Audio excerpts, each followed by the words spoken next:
Hi guys! Koto Minds tayo. Tara!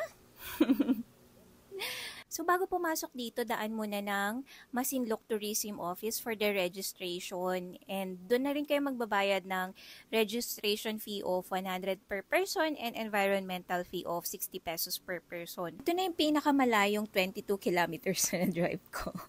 So pagdating dito, kanya-kanyang hanap ng parking, pero may nag-a-assist naman. And yung area kung saan kayo magpipitch ng tent, kanya-kanyang hanap din. First come, first serve.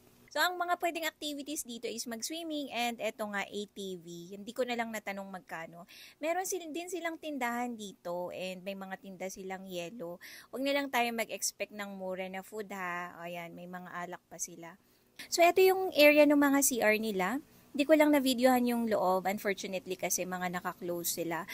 May naglilinis ata nung time na to. Pwedeng mag-pitch ng tent dito sa mga